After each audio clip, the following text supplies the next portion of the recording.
বন্ধু নমস্কার। মধ্যপ্রদেশে এবং বিহারে উপনির্বাচনে বিজেপি যে হেরেছে, তাতে বিরোধীদের কি কোনো লাভ আছে? বিরোধীরা যে উৎসাহে একদম মানে আত্মহারা হয়ে যাচ্ছে এবং ব্যাপকভাবে প্রচার হচ্ছে, ব্যাপকভাবে এই উপনির্বাচনের ফলাফল নিয়ে সারা দেশ তোলপাড় করা হচ্ছে, মিডিয়াতে বিশ্লেষণ করা হচ্ছে, সোশ্যাল মিডিয়াতে যার যার মতন করে পোস্ট দিচ্ছেন, যার যার মতন করে মন্তব্য ছেড়ে দিচ্ছেন। এই সমস্ত কিছু করছেন তৃণমূল কংগ্রেস, সমাজবাদী পার্টি, আম আদমি পার্টি, শিবসেনা, ইউবিটি, আরজেডি, এই সমস্ত দল যে ময়দানে নেমে পড়েছে, তাদের কি আখেরে কোনো লাভ আছে? নাকি বিজেপির এই যে ক্ষতি হয়েছে এটা সাময়িক এবং এটা মূলত বিজেপির নিজের কারণেই হয়েছে, অন্য কোনো বিরোধী দলের কোনো ক্রেডিট নাই, এরকমটাই কি? না, বাস্তবে এর পেছনে অন্য কোনো কারণ রয়েছে। আমরা যদি বিহারের এই উপনির্বাচনে বাঁকেপুরে আমরা দেখেছি যে প্রশান্ত কিশোর, জনসুরাজ পার্টির প্রশান্ত কিশোর বিরোধী দল মানে আরজেডি কেও পেছনে ঠেলে দিয়ে বিজেপিকে হারিয়েছে। প্রশান্ত কিশোরের উত্থান হয়েছে বলা যায়। প্রশান্ত কিশোর সফল হয়েছেন, প্রথম নির্বাচনে বিজয়ী হয়েছেন। তাহলে এই নির্বাচনের জয় পরাজয় একদিকে হলো বিজেপির পরাজয়, আর একদিকে হলো ইন্ডিয়া অ্যালায়েন্সের বাইরে থাকা জনসুরাজ পার্টির জয়। তাহলে এখানে ইন্ডিয়া অ্যালায়েন্সের নেতাদের বা আরজেডির বা কংগ্রেসের বা তৃণমূল কংগ্রেসের বা সমাজবাদী পার্টির এদের আহ্লাদে আটখানা হওয়ার কি রয়েছে? তাদের তো কোনো লাভ হয়নি, তাদের ক্যান্ডিডেট তো বিজয়ী হয়নি, তাদের তো এখানে কোনো ধরনের কোনো বেনিফিট পাওয়ার কোনো ব্যাপার নাই। তাহলে তারা লাভবান কেন, তারা কেন আনন্দিত? আবার মধ্যপ্রদেশে কংগ্রেস জিতেছে, বিজেপি হেরেছে, কিন্তু কংগ্রেস যে দাতিয়া আসনে জিতেছে সেই আসনটা তো কংগ্রেসেরই দখলে ছিল। বিজেপি তো এইরকম না যে বিজেপির জেতা সিট হেরে গেছে, কংগ্রেস বিজেপির কাছ থেকে একটি সিট কেড়ে নিয়েছে। তাহলে এখানেও তো অতিরিক্ত কোনো লাভ হয়নি, তাহলে সেখানেই বা কেন আপনার বিরোধী দলগুলো সেলিব্রেট করছে? কারণ আছে। কারণ কি? প্রথম কারণ হলো যে জনসুরাজ পার্টি হারাক অথবা কংগ্রেসই হারাক, হেরেছে বিজেপি।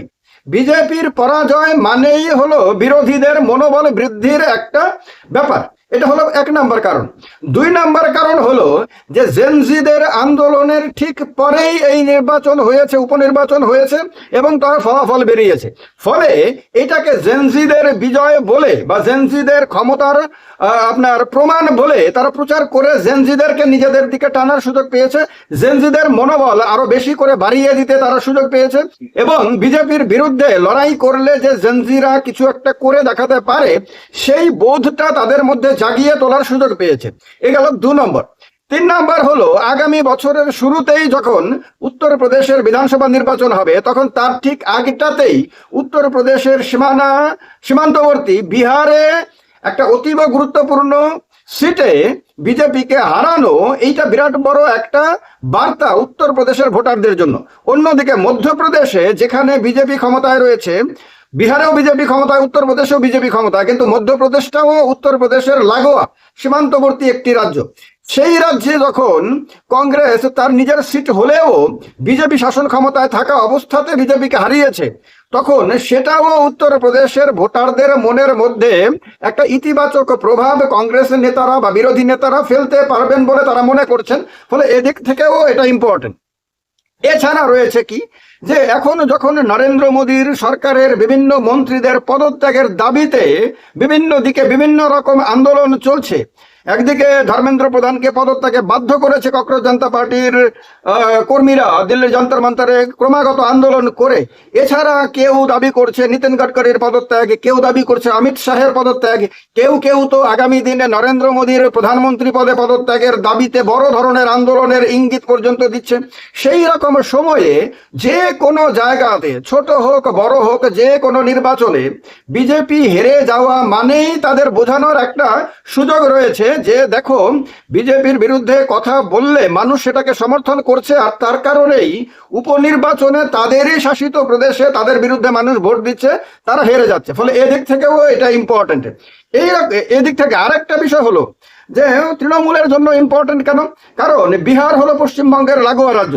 এবারের বিধানসভা নির্বাচনে পশ্চিমবঙ্গের প্রচারে এবং পশ্চিমবঙ্গের বিভিন্ন ক্ষেত্রেই বিহার থেকে বিজেপি কর্মীরা এসে বাংলার মাটিতে দাপিয়ে কাজ করেছে। অনেক ক্ষেত্রে অনেকের বিরুদ্ধে অনেক মৌখিক অভিযোগ পর্যন্ত তৃণমূল নেতাদের করতে দেখা গেছে যে বিহার থেকে বিজেপি গুন্ডাদেরকে এনে বাংলার মাটিতে ত্রাস সৃষ্টি করেছে, এই কথাগুলো বলতে শোনা গেছে। এবার বিহারের মধ্যে জনসুরাজ পার্টির থেকেও বড় কথা হলো প্রশান্ত কিশোর যখন বিজেপিকে হারিয়েছে তখন তৃণমূলের জন্য এটা সেলিব্রেশনের বিষয়, এই কারণে যে প্রশান্ত কিশোরের সঙ্গে তৃণমূল কংগ্রেসের রিলেশন এখনো খুবই ভালো বলে বলা হয়।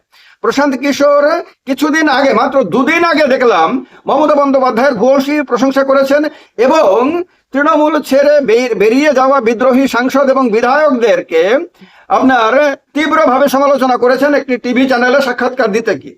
সেই প্রশান্ত কিশোর, যার সঙ্গে মমতা বন্দ্যোপাধ্যায়ের দারুণ সম্পর্ক এখনো রয়েছে, তিনি যখন বিজেপিকে হারিয়েছেন তখন স্বাভাবিকভাবেই বাংলার মাটিতে তৃণমূলের কর্মীরা, তৃণমূলের নেতারা উৎসাহিত।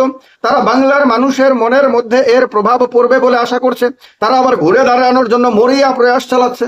ফলে এখানে এটা ইম্পর্টেন্ট। উত্তরপ্রদেশে তো বুঝে গেছেন আম আদমি পার্টি, যারা এই ককরোচ জনতা পার্টির পেছনে রয়েছে বলে মনে করা হয়, এবং অরবিন্দ কেজরিওয়াল এখন নিয়মিতভাবে ময়দানে রয়েছেন, তার পার্টি নিয়মিতভাবে কিছু না কিছু করছে এবং তারাও ব্যাপকভাবে ঘুরে দাঁড়ানোর চেষ্টা করছে। তাদের জন্য এটা মনোবল বৃদ্ধি করার জন্য ইতিবাচক একটা ঘটনা বিহারে এবং মধ্যপ্রদেশে বিজেপির হেরে যাওয়া, ফলে তারা উৎসাহিত। আবার যদি আমরা দেখি মহারাষ্ট্রের দিকে, মহারাষ্ট্রে শিবসেনাকে ভেঙে টুকরো করা হয়েছিল প্রথমে, এরপরে কিছুদিন আগে আবারও শিবসেনা থেকে 6 জন এমপিকে আপনার শিবসেনা ইউবিটি থেকে শিবসেনাতে নিয়ে যাওয়া হয়েছে, মানে শিবসেনা ইউবিটির মধ্যে আবারও বিভাজন ঘটানো হয়েছে। ফলে উদ্ধব ঠাকরের জন্য এটা অত্যন্ত যন্ত্রণাদায়ক একটা পরিস্থিতি। এই অবস্থাতে যখন তারা দেখছে যে বিজেপির পরাজয়ের সিলসিলা শুরু হয়েছে এবং বিজেপির বিরুদ্ধে দেশের বিভিন্ন দিকে আন্দোলন শুরু হয়েছে, স্বাভাবিকভাবেই তারাও মনে করছে যে তাদের সুদিন আসতে আর বোধহয় খুব বেশি দেরি নাই। ফলে এটা একসঙ্গে রাহুল গান্ধীর জন্য অত্যন্ত উৎসাহ ব্যঞ্জক বিষয়, কারণ রাহুল গান্ধীর আপনার কংগ্রেস মধ্যপ্রদেশে ক্ষমতাসীন ছিল এক সময় এবং এখন প্রধান বিরোধী দল, সেখানে কংগ্রেস ক্যান্ডিডেট জিতেছে। বিহারে রাহুল গান্ধীর নেতৃত্বেই মূলত ইন্ডিয়া অ্যালায়েন্স সেখানে গত বিধানসভা নির্বাচনে লড়াই করেছিল এবং আবারও রাহুল গান্ধী সেখানে তার দলকে ঘুরে দাঁড় করানোর জন্য চেষ্টা করে আসছে। ফলে বিহারে বিজেপির পরাজয়ে রাহুল গান্ধীর কাছে নতুন করে অঙ্ক কষার, নতুন করে পরিকল্পনা সাজানোর সুযোগ রয়েছে। ফলে রাহুল গান্ধীর জন্য এটা একটা বড় ঘটনা। এটা অখিলেশ যাদবের জন্য বড় ঘটনা, কারণ আগামী বছর তার রাজ্য নির্বাচন, তিনি আবারও মুখ্যমন্ত্রী হওয়ার জন্য একেবারে মুখিয়ে রয়েছেন। মমতা বন্দ্যোপাধ্যায়ের জন্য এটা খুবই গুরুত্বপূর্ণ, এটা উদ্ধব ঠাকরের জন্য গুরুত্বপূর্ণ, এটা আপনার অরবিন্দ কেজরিওয়ালের জন্য সমান গুরুত্বপূর্ণ। ফলে খুব স্বাভাবিকভাবেই বিরোধী দলগুলোর লাভবান হওয়ার তো চান্স রয়েছে। তারা মনে করছে যে বিজেপির বালির প্রাসাদ ভাঙতে শুরু করেছে, বালি গড়িয়ে গড়িয়ে নিচের দিকে পড়তে শুরু করেছে। এবার এই যে পতন প্রক্রিয়া, সেটাকে আটকানোর মতন আর কোনো সুযোগ নাই, কারণ নরেন্দ্র মোদীর ইমেজটা ক্রমাগত সোশ্যাল মিডিয়ায় ক্যাম্পেইনের মধ্য দিয়ে বিরোধীরা এবং বিভিন্ন ইনফ্লুয়েন্সাররা নষ্ট করে দিয়েছে। ককরোচ জনতা পার্টির আন্দোলনের ফলে নরেন্দ্র মোদীর, অমিত শাহের ইমেজ মারাত্মকভাবে ধাক্কা খেয়েছে। এই রকম একটা অবস্থা যখন বিজেপির বিরুদ্ধে একটা প্রবল জনমত দেশের বিভিন্ন দিকে বিরোধীরা তৈরি করে ফেলেছে বলা যায়, তখন বিজেপির হেরে যাওয়ার যে প্রক্রিয়া শুরু হয়েছে, পতনের যে প্রক্রিয়া শুরু হয়েছে, সেই প্রক্রিয়াটা আগামী দিনে ইন্ডিয়া জোটের নেতাদের মনের মধ্যে বিরাট বড় আপনার আশার আলো জ্বালাতে সক্ষম হবে এবং তারা ঘুরে দাঁড়িয়ে বিজেপিকে সরিয়ে দেশের শাসন ক্ষমতায় ফিরতে পারবে বলে তারা এখন থেকে মনে করতে শুরু করেছে। ফলে লাভবান তো ডেফিনেটলি বিরোধীরা, ক্ষতিগ্রস্ত ডেফিনেটলি বিজেপি। এবং এখানে দেখার বিষয় হলো যে এনডিএ জোটের অন্যান্য দলগুলো বিজেপির এই হারে বিজেপিকে কিন্তু সমবেদনা জানাচ্ছে না, বিজেপির পাশে এসেও দাঁড়াচ্ছে না, বরং তারা অনেকটাই স্বস্তির নিঃশ্বাস ফেলছেন। কারণ তাদের জন্য বিজেপির সঙ্গে যাওয়া আর কংগ্রেসের সঙ্গে যাওয়া খুব বেশি ডিফারেন্ট ব্যাপার না। তারা প্রয়োজন হলে বিজেপির হাত ছেড়ে দিয়ে কংগ্রেসের হাতে ধরবে, কিন্তু তারা মনে করছে যে তাদের রাজনৈতিক ভবিষ্যতে যেভাবে সংকটে ফেলে দিচ্ছে বিজেপি একনায়কতান্ত্রিক রাজনীতির মধ্য দিয়ে, তার হাত থেকে বাঁচার একটা সুযোগ এই বিহারে প্রশান্ত কিশোর করে দিয়েছেন আর মধ্যপ্রদেশে রাহুল গান্ধীর নেতৃত্বে কংগ্রেস করে দিয়েছেন। এইটা তারা মনে করতে শুরু করেছেন। ফলে বিরোধীরা লাভবান, কোনো সন্দেহই নাই। আপনাদেরও কি একই ধরনের মতামত?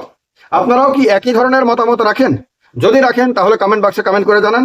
যদি দ্বিমত হন তাহলে সেটাও জানান। ভিডিওটা ভালো লাগলে লাইক করে দিয়ে শেয়ার করে দেবেন। সাবস্ক্রাইব না করে থাকলে সাবস্ক্রাইব করে সঙ্গে থাকবেন। ভালো থাকবেন। জয় হিন্দ, বন্দে মাতরম।